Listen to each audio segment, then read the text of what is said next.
Well, in today's video, I'm going a little bit out of my comfort zone and I'm sharing some of my fails with Outschool so far.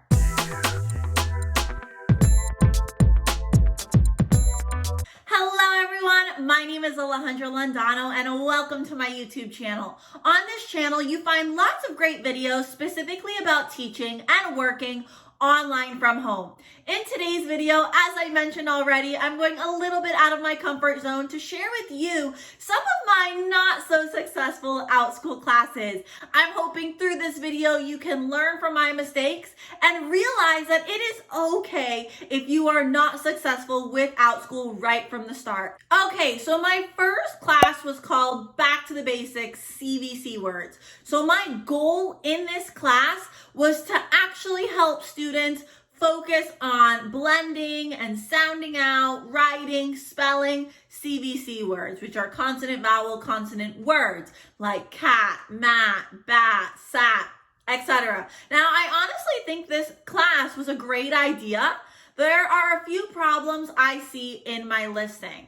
The few things I think hindered my success with this class was, first of all, this description is way too simple. In this class, we will practice reading, writing, and illustrating CVC words. I should have tried to use more key words.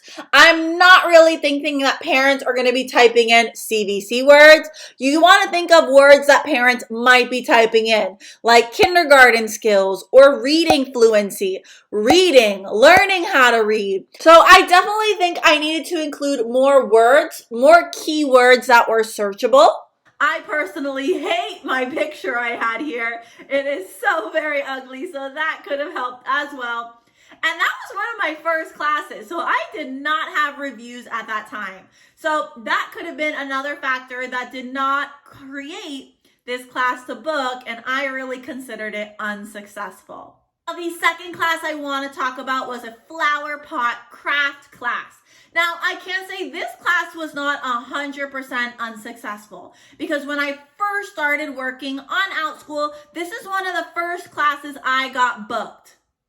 I decided to create a very simple craft that I would help the students create during the class. Now, I can say I think it did get a few bookings because I did have that class open during the summer and there were lots and lots of students on the platform during the summer. So, like I said, I started with Outschool in the summer and this is one of the first classes I created. Simply looking at this class, I think my thumbnail is decent. I could have definitely improved my description here. I really need to include, or I really had to include way more key words when I'm making my classes. Now, I also think the time, honestly, was way too long and my description was decent. I mean, if you look here, I had 77 saves for this class, which honestly is not too bad. I personally did not enjoy teaching this class, but I think this class did have a little bit of potential if I tried to include more activities. Okay, the third classes I want to talk about. When I first started on Outschool, I had no idea about copyright issues. So I was like, oh, I'm just going to grab a book, read it aloud, and do a craft. And I created 2 classes like that. And then I did my research and realized, ooh, I might be infringing on copyright issues. So I just canceled them completely. I made the class, but I think I opened a few slots, but I never had any bookings. And I closed it right away. But like you probably know, I could have had possibly a copyright issue with this. And that's because I was simply reading aloud this book for entertainment.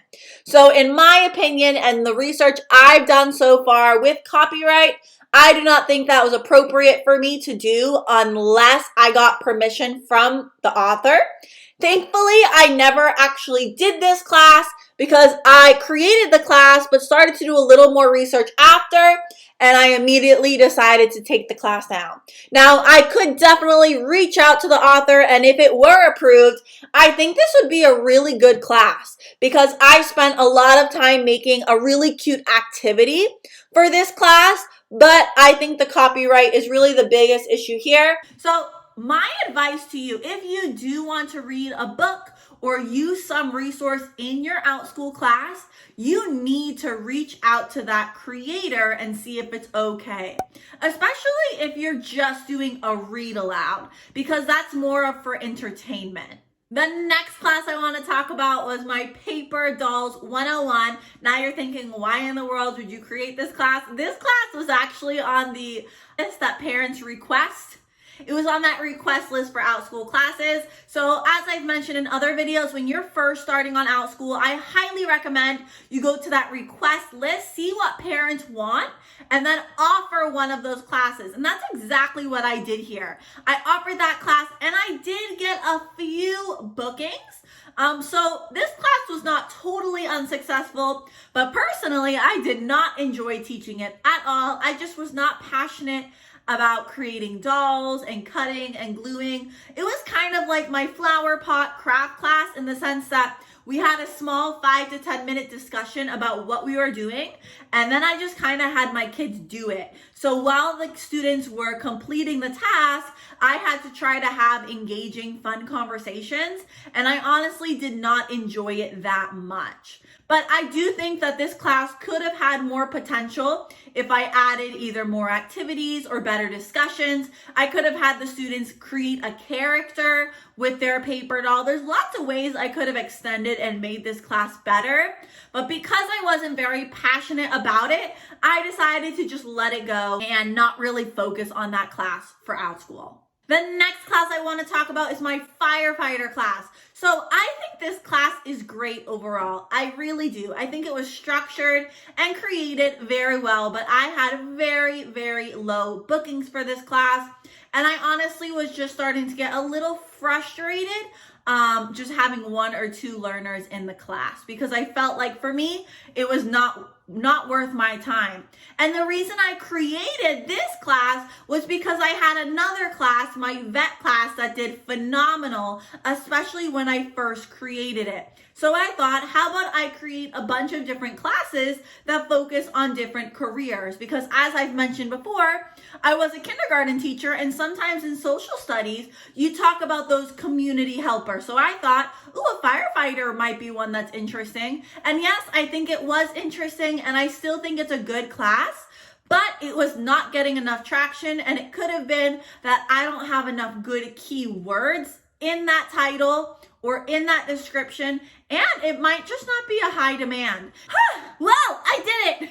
I was super honest with you, or at least I tried to be. I shared with you 6 unsuccessful or not as successful Outschool classes, hoping that that benefits you when you're creating your first few Outschool classes. As you can see, it is okay. I'm going to repeat that. It is okay if you are not successful right away on any teaching platform. If you learn from your mistakes, continue to grow and develop as an online teacher, you will find students that connect with you, and you will have success in your online journey.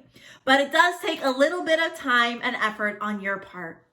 Now, thank you so much for watching today's video. I do hope this information was a little bit helpful for you. If you have not already, please hit the subscribe button and leave me a thumbs up if you found this video helpful. And I'll see you in my next video. Thanks, bye!